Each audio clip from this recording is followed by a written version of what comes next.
These are two of the most popular cameras on the market right now, the Fujifilm X-M5 and the Fujifilm X-T30 III. Since their release, both have been top sellers and there are many reasons to love them.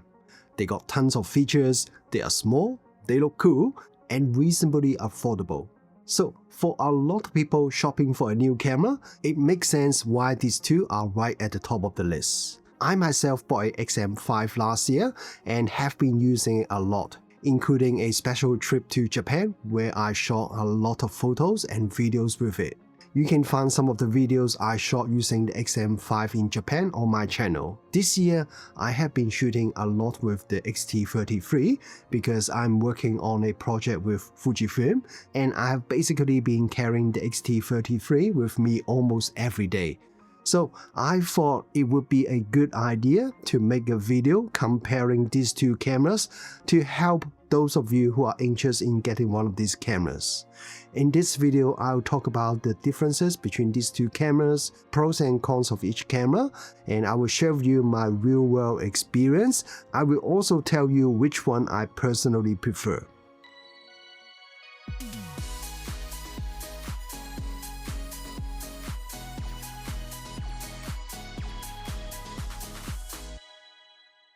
Before we talk about the differences, let's quickly go through what's the same.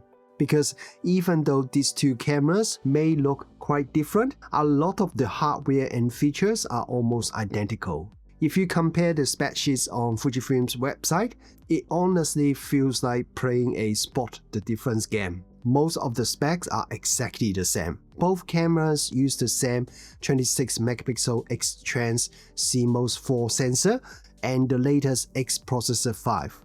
That means in terms of image quality, there really shouldn't be any difference. Autofocus performance should also be the same as well because of the same hardware.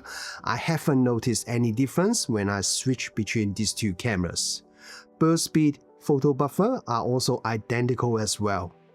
Video recording specs are also the same. Both can record 6.2K open gate video up to 30 frames per second. 4K can go up to 60 frames per second, and you can go even higher frame rate if you drop down to Full HD. For a camera in this size and price range, that's really impressive. Neither camera has IBIS, so be careful as you need lenses with optical image stabilization if you want to take photo at slow shutter speed or capture a smooth, steady handheld video. Both cameras have a single SD card slot, and the cameras have Wi-Fi and Bluetooth support. You can use the Fujifilm X smartphone app for remote control and photo transfer. Battery is also the same. NPW126S, which is Fujifilm's smaller standard battery. On paper, the X-M5 is rated slightly better in terms of battery life for photos, but I honestly don't notice much difference in real life. For casual use, like going out for a quick 2 to 3 hours photo walk, one battery should be enough. But if you're on a holiday trip and you'll be taking lots of photos and videos from morning till evening, then I would suggest getting 2 extra batteries. You could always USB-C charge the battery from the camera, but having an extra battery or 2 would make your life a lot easier. So that's a really quick overview of what's the same between the X-T30 III and the X-M5. Now let's talk about what's different, because that's probably why you are here. Since the hardware is mostly the same, for most people, the biggest difference comes down to body design. The X-M5 has a rangefinder style or flat top design with no electronic viewfinder or EVF. The X-T30 III has a DSLR style body with a hump on top for the EVF.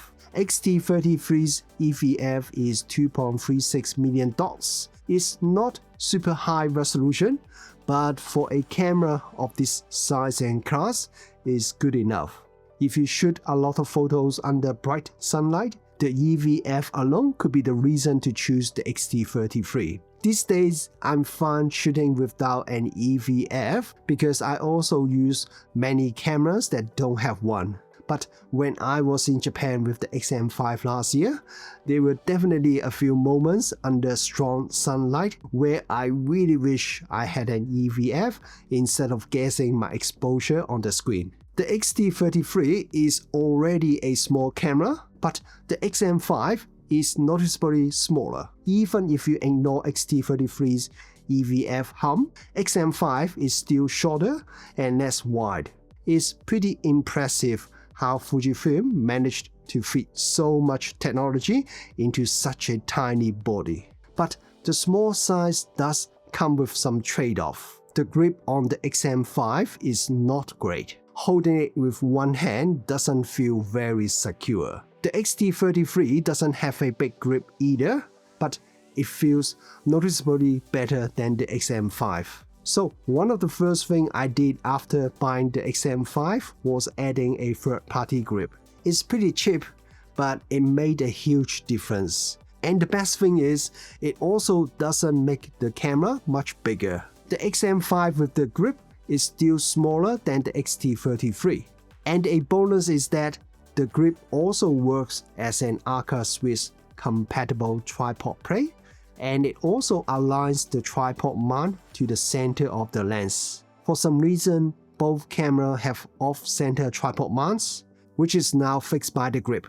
So if you bought a X-M5 and not happy about the grip, I highly recommend you look at one of these similar third-party grips. The X-T30 III has a 1.62 million dot LCD, while the X-M5 has a 1.04 million dot screen.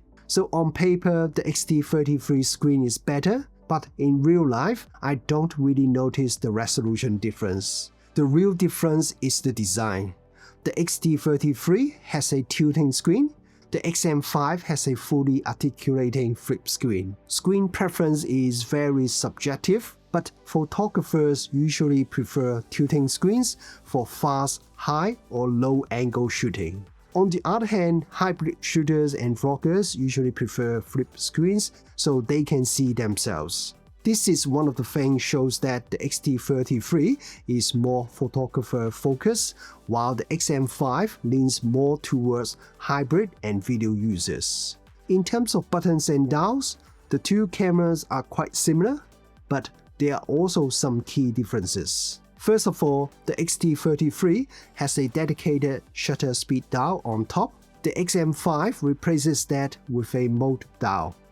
Personally, I don't mind either. Some people love the classic shutter speed dial for that retro control experience, but I've also seen people new to Fujifilm get confused by the shutter dial because they are not sure how to switch modes or even set the shutter speed to anything that's not written on the dial. If you shoot a lot of video, the X-M5 is definitely easier. On the X-T30 III, if you want to switch between photo and video mode, you need to first press the drive button and then use the joystick to switch to video or photo mode. On the X-M5, you just need to turn the mode down, which is much faster. The X-T30 III has a dedicated exposure compensation dial. The X-M5 replaces that with a standard rear dial. Most photographers love having a dedicated exposure compensation dial, and I usually do too. However, because of this layout, the X-T30 III has an extra clickable rear dial below it. Both cameras also have clickable front dials. On paper, clickable dials sound great, but in practice, I quite often struggle with them. I often accidentally press the dial when I only want to turn it, especially the front dial when I want to adjust the aperture. I end up clicking the dial and switching to ISO by mistake. Later on, I discovered that using my fingernail instead of the inside of my finger to turn the dial would help reduce that issue. But still, I don't really like this clickable dial. I feel the click really need to be less sensitive. Because of that, I prefer the simple non-clickable rear dial on the X-M5. The position of the Q button is also different. This time, I found the one on the X-T30 III is easier to reach. The X-T30 III also has separate AEL and AFL buttons, while the X-M5 combines them. On the front, the X-T30 III has a dedicated autofocus manual-focus switch, which I found very useful for both photo and video. This time, it is the X-M5 that you need to change that in the menu, which is slower. The X-T30 III also has a pop-up flash. It's quite rare to see that these days. If you need one for practical or creative reasons, the X-T30 III has it for you. Another difference that I only just recently noticed is the camera strap lug design. The X-T30 III uses triangle clips, while the X-M5 has fixed metal loops. Photographers may prefer the triangle clips as you can turn and twist it, but it can also rattle when you move. X-M5's fixed loops don't rattle, and it can make quite a big difference when recording video. Again, this shows the X-M5's stronger focus on video recording. Speaking of video recording, while video specs are the same, the experience can be slightly different. I've mentioned about the strap lug design and the mold down, which makes the X-M5 more suitable for videographers. Other than that, the X-M5 also has a dedicated record button and a microphone input, which the X-T30 III doesn't have. And even if you're just using X-M5's built-in microphone to record audio, you have a few more settings to control how audio is captured. Unfortunately, because of the size of the camera, both uses micro HDMI port that I'm not a big fan of. But I guess most people buying either of these cameras probably won't use it much. I did experience overheating a few times when I was in Japan last year near the end of summer with the X-M5. So this time I tested both cameras in my studio and see if the slightly larger X-T30 III would perform better. When I did the test, my studio was around 28 degrees Celsius or 82 degrees Fahrenheit. I set both cameras to record in 4K 30 and also with identical camera settings. The X-M5 showed a temperature warning at 25 minutes. The X-T30 III showed the warning about 30 seconds later. X-M5 stopped recording at 44 minutes 45 seconds because of overheating. The X-T30 III stopped at 49 minutes 46 seconds. So the X-T30 III may be a little bit better in thermal management as it lasts about 5 minutes longer. After the camera cooled down, I tested again, but this time recording in 6.2K 30 open gate mode. Surprisingly, the X-T30 III overheated faster this time, and the camera stopped recording at 19 minutes 24 seconds. The X-M5 lasted 26 minutes 39 seconds. So in this test, the X-M5 actually performed better.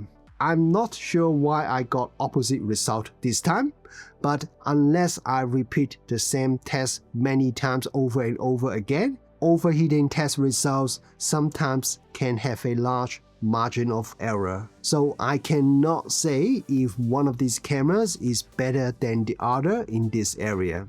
However, the X-M5 supports the optional Fan 001 cooling fan, which is the same one that's also used by the other cameras like the Fujifilm X-H2S.